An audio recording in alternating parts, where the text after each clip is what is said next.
All right, I have pushed all of the buttons necessary, hopefully. So let's continue talking about language. Um, so we're going to be talking a little bit more specifically about language and sort of its function, how we produce it, um, and we're also going to talk about how we, or at least the theories of how we sort of understand language as well.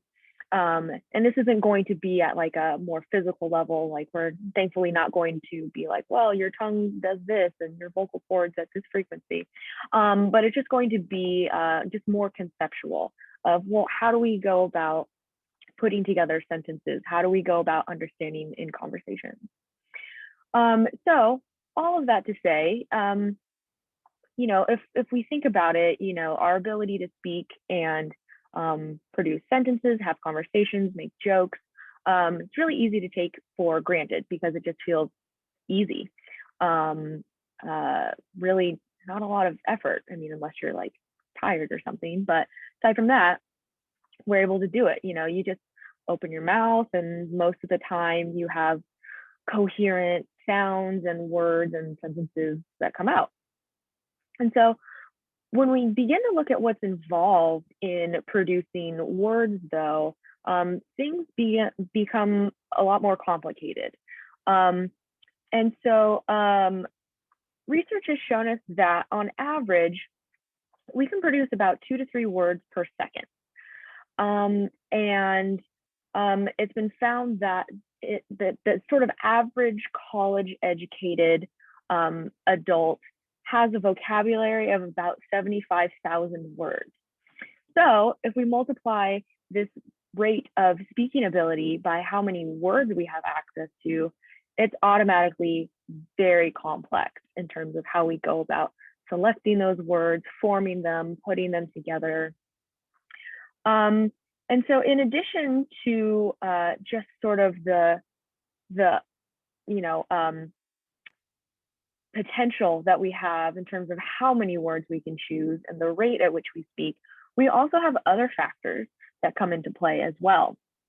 And so we have to choose words based on grammar. We choose them based on their semantics, their meaning, the sounds that they make. And so once we use these sorts of rules to make selections, then additional things have to occur, right? We have to move our mouth and tongue and lips in a certain way. Our vocal cords have to vibrate in a certain way in terms of volume or even the way that you emphasize a word. And so again, there's just this continuing complexity. And then you also have the fact that we often use our hands, like I've been doing, we use our hands and our arms as we speak as well. My cat is going crazy behind me. I'm sorry if you can hear her. She has the zoomies. So in addition to producing sound, we also have our body language that also is a part of how we communicate the words that we're saying as well. And research has shown, interestingly enough, that the hand gestures and the arm gestures, the movements that we use when we speak, they can often help us remember the words that we're trying to produce.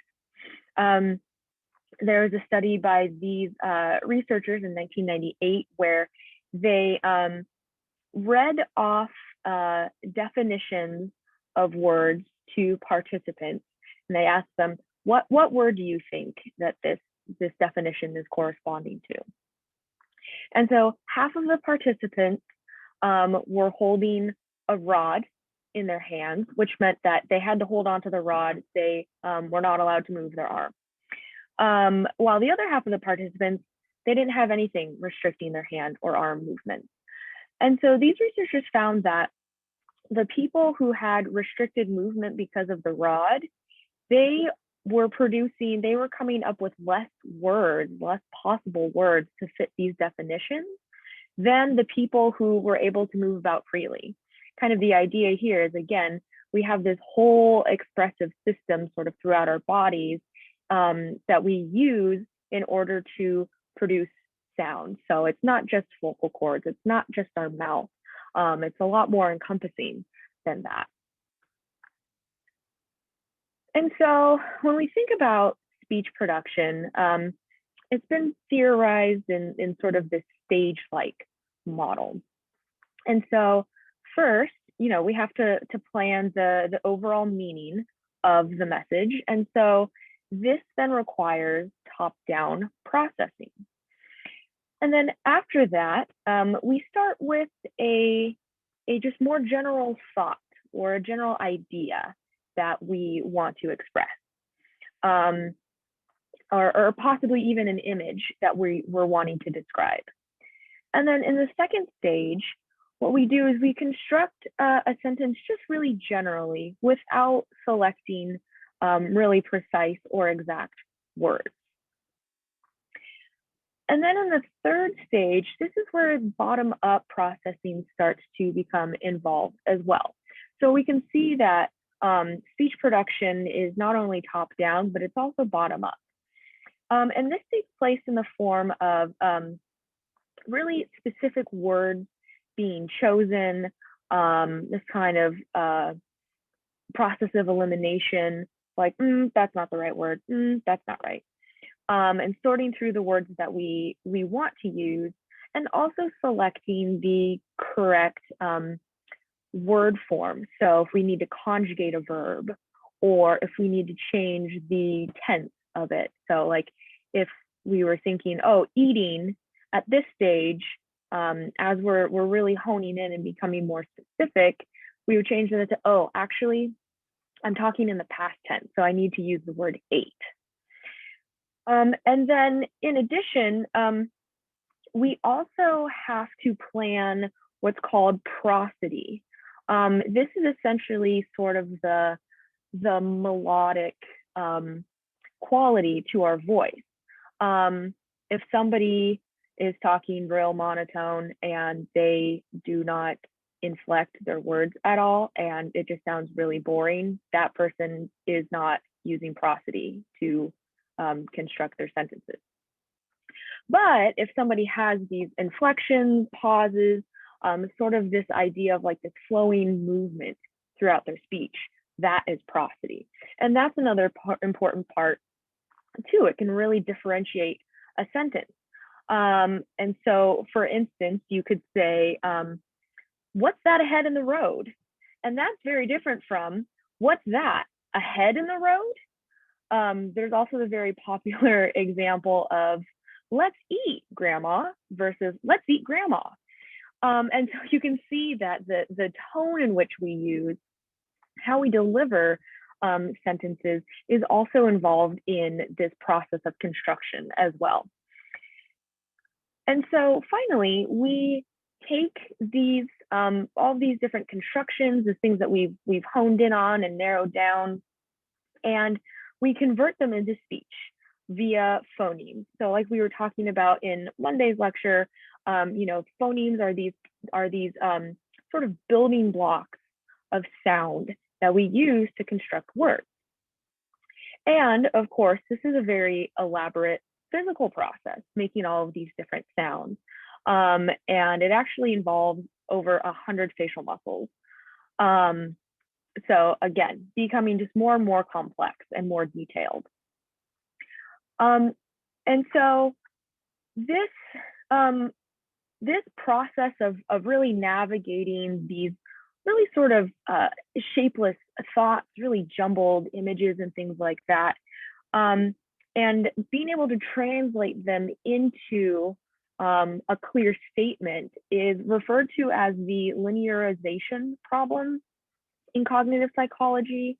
It's really just sort of begging the question, how the heck do we make jumbled thoughts into these linear, clear sentences? And so this stage approach to understanding speech production seems to be a way to sort of address this linearization problem. And so it's important to note that even though we are talking about stages, they aren't necessarily sort of step by step by step as we've been talking about in this more theoretical sense. But really, they have overlap to them.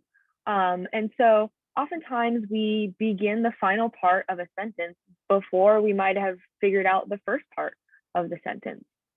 And so under more ideal circumstances, these stages that we go through them really quickly. It's typically like less than 2 seconds from initial thought to sentence production.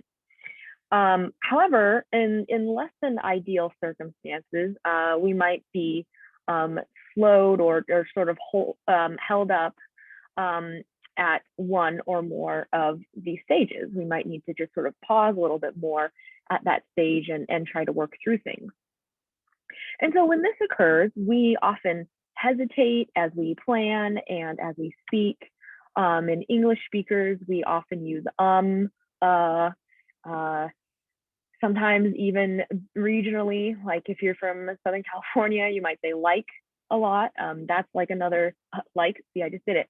That's another filler word as well that we use to sort of help us gather our thoughts and continue engaging with these stages of speech production. And interestingly enough, researchers have estimated that the pauses, that we do take up almost half of our speaking time. So very interesting that even though we are able to produce this fluent, flowing, linear speech, there are still these pauses that we add in. And so it's not quite as automatic as maybe we think it is. So let's talk about errors in speech. So usually our speech is pretty well formed and we're able to communicate accurately. In research studies that have been done looking at people's speaking patterns and just sort of the spontaneous language that they come up with unprompted, researchers have found that people make errors less than once every 500 sentences. So that's a pretty good success rate right there.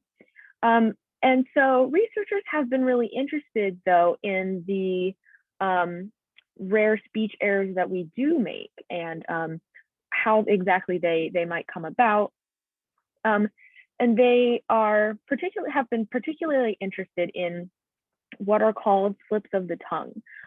So these are just small errors in speech in which the phonological sound has been moved around in some way, or a word, 2 words have been swapped. And so there are a number of different kinds of these speech production errors. So now we're going to go through some of them, and I'll give you examples that hopefully make these a little bit more clear. And I'm sure that every single one of us can identify with these and be like, oh, yep, I've done that before. If you haven't, then congratulations. But I'm sure the majority of us will resonate with this list of speech errors. So one of the first errors we're going to talk about is called an anticipation error. And so these are errors in which the person speaking uses an element of language before it's supposed to be used in a sentence. And so it's often an element that is really similar to one that is going to be used in the next utterance, in the next string of sounds. And so as an example, you might have been intending to say, oh, that was a really inspiring experience.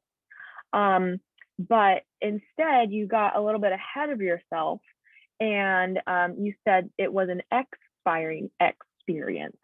And so you were anticipating the next beginning sound of a word, and you got to it too early. And so you said expiring instead of inspiring. So next we have perseveration errors. And these involve the use of a language element that was appropriate earlier in the sentence, but is no longer useful or helpful. And so as an example of this, you might say, we sat down to a bountiful feast. But what comes out is we sat down to a bountiful beast. So you held on to that B sound and you carried it forward, as opposed to the anticipation one, where you jumped ahead of yourself and then applied that sound that you were anticipating.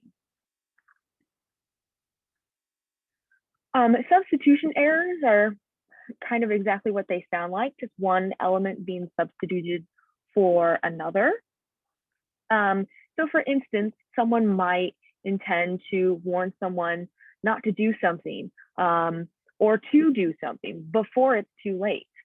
But they might accidentally say after it's too late. So here we have a substitution of an element kind of for its opposite.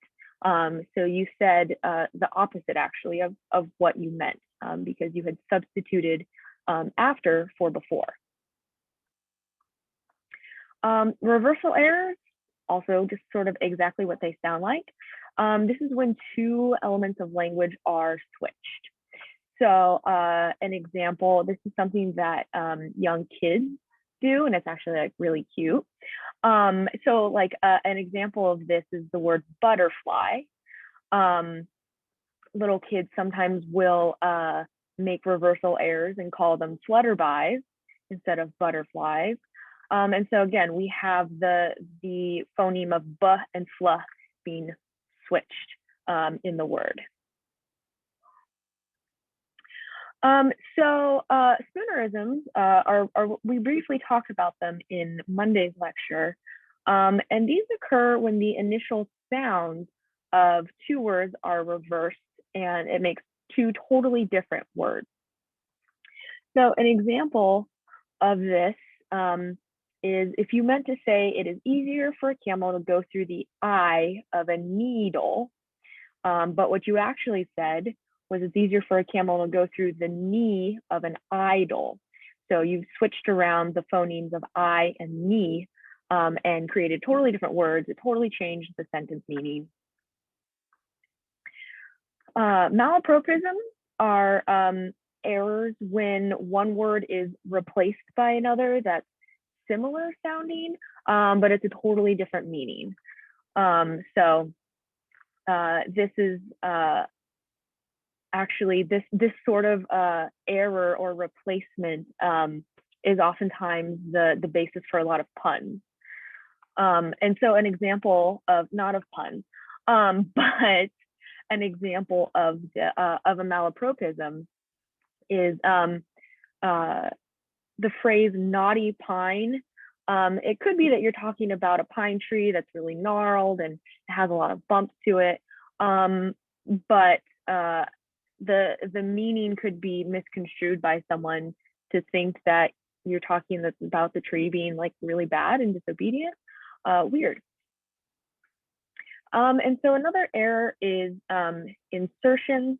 And so this is just when additional sounds are added. So for example, you might add a sound to, you're trying to say drowned and you said drowned. And you could also delete something. You could leave a sound out and you could say blounds instead of blended sounds. So the research on these flips of the tongue, they've also shown us that we are more likely, when we do make an error, we're more likely to make an error that produces an actual word as opposed to a non-word, as opposed to something that doesn't exist.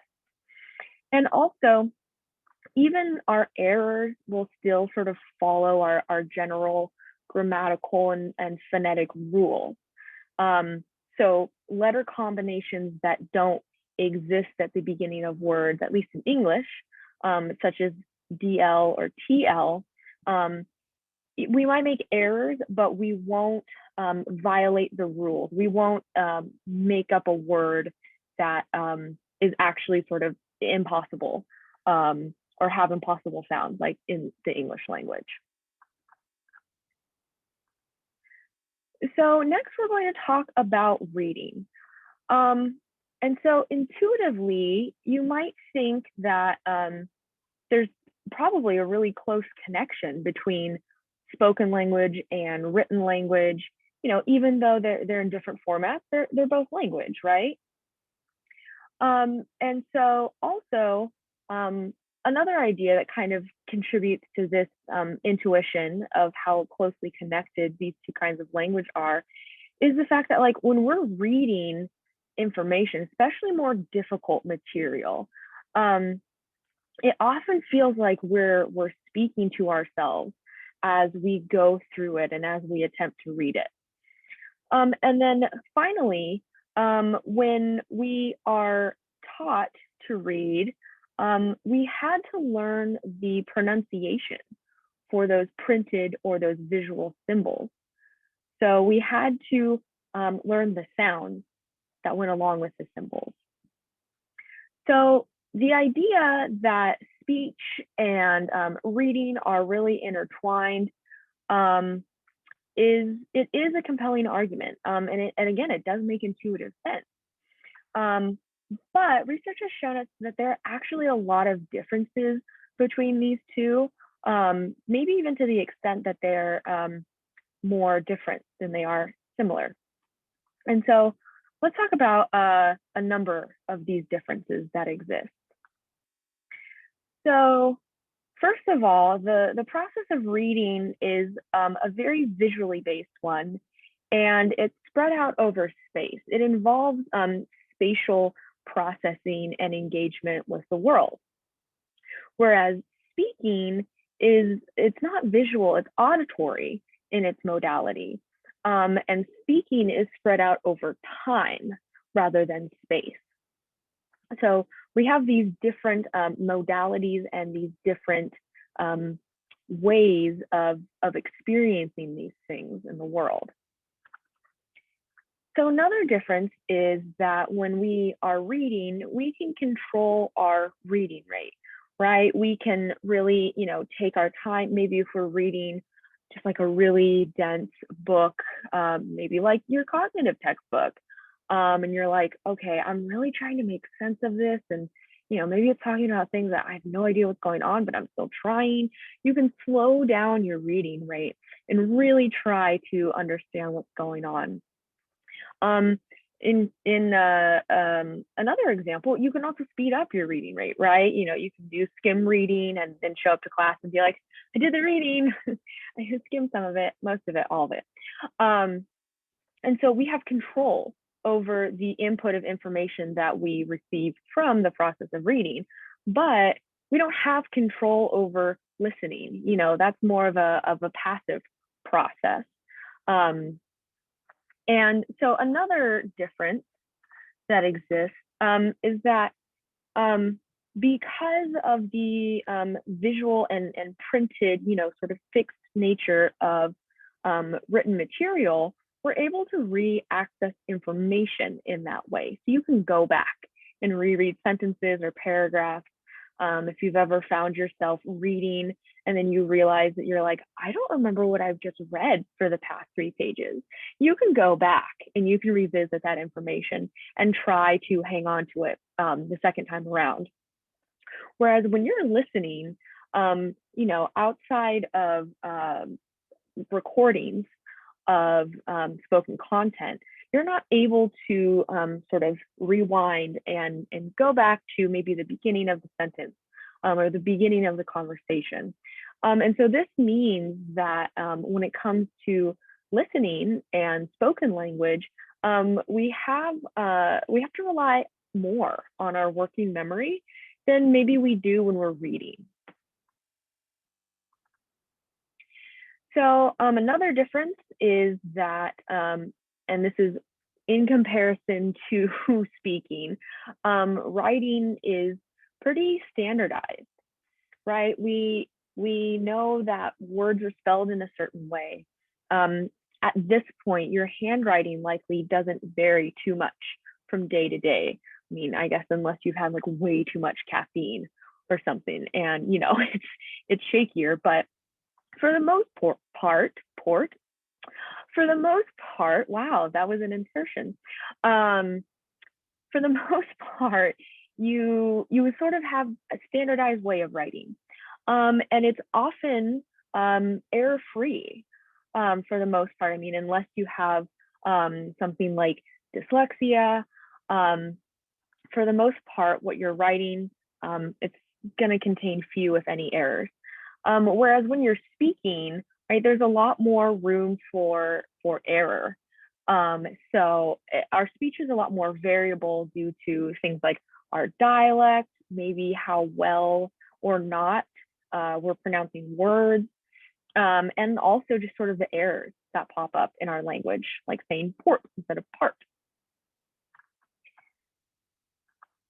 So writing also involves this idea of discrete units. So these words are really self-contained, and there are spaces between words in writing. So they're really these separate, distinct units. Whereas when we're speaking, there isn't like this nice, neat delineation between words. Sometimes if you say that might split up a couple of words, but you're not saying in between every single word, because unless you're incredibly nervous, if you're doing public speaking or something like that. But then, even then, for the most part, our speech is, it's rather non-discrete. It's rather just sort of more of a sort of conjoined stream of information, whereas writing is more distinct. And of course, we know that obviously, because written language is visual, it's confined to the page, right? You can only put so much information on a page. Whereas when we speak, we have less limitations for our speech, right? Because we're able to also use body language and nonverbal information to expand on what we're talking about. And we can also elaborate. You know, if I'm explaining something and one of you has a question, it's not like I'm like, oh, sorry, I have a word limit. I can't talk anymore. You know, it's this idea that language is a lot more boundless than reading information is. And then finally, the way in which we learn written and spoken language are different. And so if anybody is bilingual, maybe you grew up speaking one language at home and then a different language at school, you might have the experience of, you know how to speak a certain language, but you don't know how to write it. And so this shows us that we need formal training for reading and writing a language, but we don't need formal training for speaking. You know, you can be fully illiterate and you can still speak English fluently. And also, we have evidence that adults who are able to read, they tend to learn unfamiliar words better if they can read them and see them rather than if they hear them. So if you're reading a book and you come across an unfamiliar word, it's easier for you to learn what that word means versus if you just hear it. You have this visual information. So this brings us to kind of a place where we're trying to figure out, well, then how does reading work, right? Because we know that reading and written language, or sorry, reading is written language. We know that written language is distinct from spoken language, but we also know that our spoken language abilities also inform our written language abilities and our reading abilities. So how does that kind of work? And so whenever we are reading, whether that is silently to ourselves or out loud to someone else, there's this idea called speech recoding that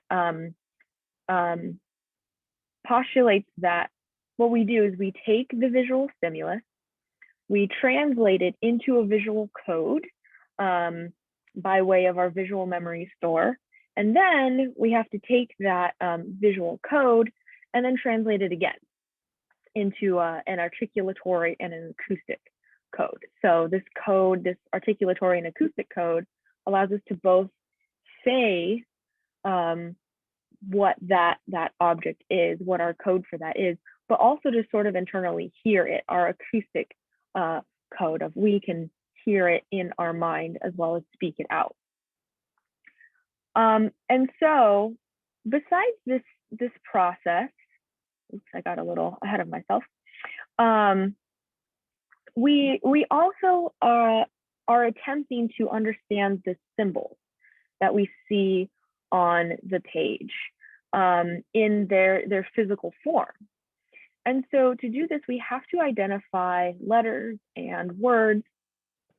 And so the assumption here is that there's an identification process that includes pattern recognition for individual letters and also for words. This pattern recognition is, of course, facilitated by our experience with words. So the more frequently we see a word, likely the faster we are to recognize it. And so, and not only is this pattern recognition of visual information proposed, but it's also taken a step further in that information is then used to access or unlock our mental lexicon to try to do a visual search, try to match up that information. And if you remember, our lexicon is generally the metaphor of a dictionary is generally used to illustrate the lexicon. So this is essentially where all of our words and word knowledge are held.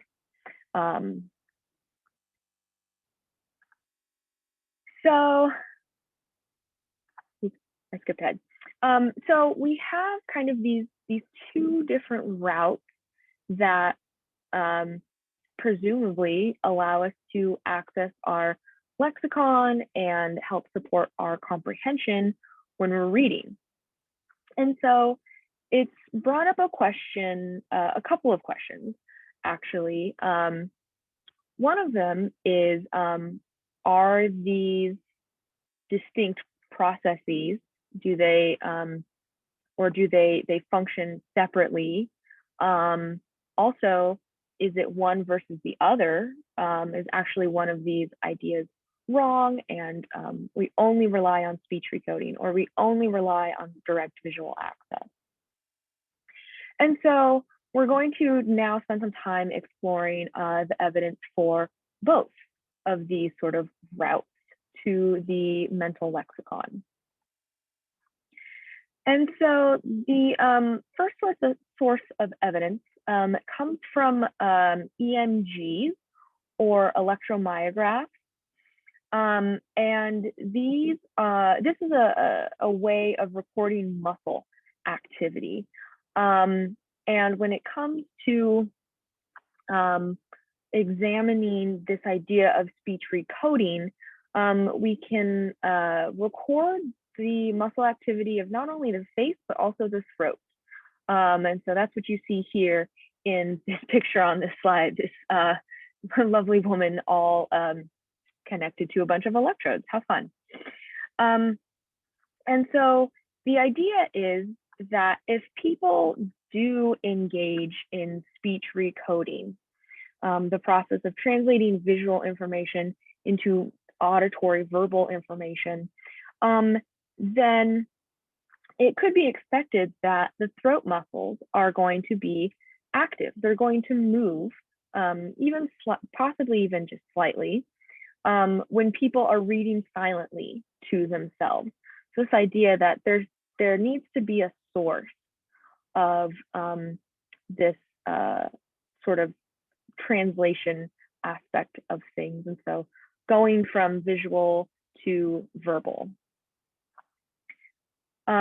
And so when these types of studies have been done, the EMGs, they have picked up throat movements. And this has been both when somebody's been reading out loud, which makes sense, but also when they've been reading silently to themselves as well.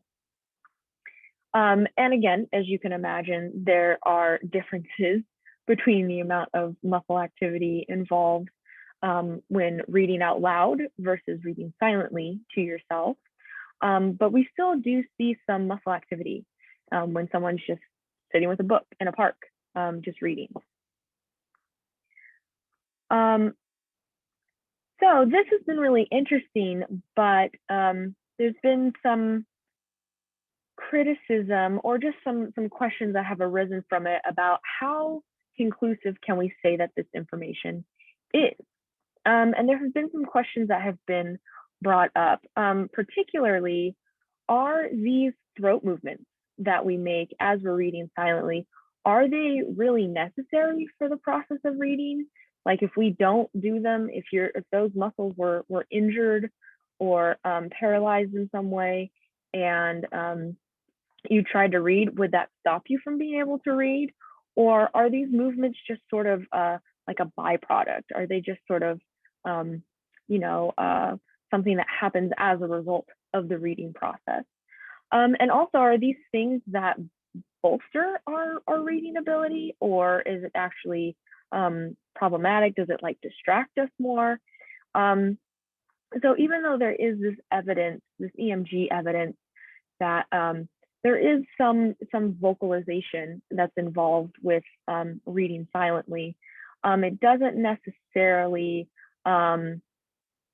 with like direct certainty and kind of like a direct arrow or direction, that's redundant. It doesn't point specifically, that's what I'm trying to say. It doesn't point specifically to, yes, speech recoding is 100% what's happening. And so next we have a more direct line of evidence then that we're going to talk about. And it's involved in what are called these lexical decision tasks. And we've talked about these before. And this is when people are shown strings of letters and they have to decide whether it's a word or not. And so in these types of studies, researchers have specifically looked at the concept of what are called homophones. And so these are words that sound the same, but they have a different spelling and a different meaning. And so an example of this is the word plane and plane, right? They sound exactly the same, but they are very different in their meaning and their spelling. So what these researchers did in these lexical decision tasks is they created what are called pseudo homophones. And so the same sort of idea applies, but these are just words that don't actually exist. So they're like homophones in that there's the same sound, different spelling and meaning, but these actually aren't real words. So an example of this would be brain, B-R-A-N-E. It sounds exactly like brain, but it's actually not a word. And so when researchers presented this task to their participants, sometimes they had to read pseudo-homophones, sometimes they had to read like actual words, sometimes they were reading like homophones. And so what they found was, and they were looking at their reaction time. And so what they found was that people took the longest to decide if homophones, or pseudo-homophones, if pseudo-homophones were words or not. So it took them longer to decide if brain, B-R-A-N-E, is a word in comparison to brain, B-R-A-I-N. So it seems like because of this difference between pseudo-homophones and actual words, it seems like, or the conclusion that we can draw from this, these sorts of studies, is that people use the sounds of words to help them get access to their lexicon. And so because the pseudo-homophones phonetic configuration, that is the sound, is actually reflected of an actual word in the lexicon, this creates conflict, and this causes the person to respond more slowly, because the pseudo-homophone leads them to believe that it is a word, but then when they go to access the lexicon, there isn't actually a match. There isn't a word represented that matches up with that. And so it does slow them down. They do a double take, essentially. And so this has come to be called the pseudo-homophone effect. And it's thought that this difficulty with these non-words that has been seen in these studies, it couldn't have happened unless speech recoding was going on when we're trying to find words. So the last bit of evidence that we're going to talk about for speech recoding is proofreading and searching for letters. You hopefully remember the Healy task that is going through a passage, and you were told to select all of the F's or the E's, like you all did, or the S's or things like that. And so what the results of this task pretty regularly finds is that when people read a passage and they are asked to mark or click on, find every sort of more silent version of that letter, so like you all did with the E's, when they had to mark E's that were silent, that is that is E's in words that were not pronounced as E or eh, people miss those more often than when E's are pronounced in that word. So for example, generally it's harder for people to recognize the E in plain, because plain is, it doesn't have that E or eh sound at the end that an E can make. It's a lot harder to pick that out than the E in often or eat, where the E is pronounced. Same thing goes for consonants as well. The P in pneumonia and pterodactyl is harder for people to detect than when the P is voiced in probable or proofread. So overall, just to summarize then what the pseudo-homophone information has told us, as well as the proofreading research that we just talked about, it suggests that not only do we participate and use speech encoding, but when we use it, it can sometimes hinder our performance. And this suggests that this speech recoding process, it has to be automatic, or at least more automatic relative to other processes, because we don't necessarily have control over it.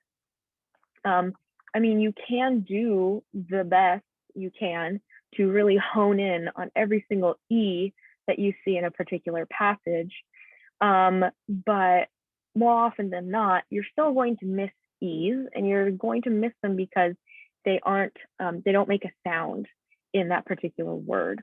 And so again, this is suggesting that there is this translation into sound that is done based on visual information, but sometimes it's not as accurate as we would like it to be, and that it seems like it's pretty automatic.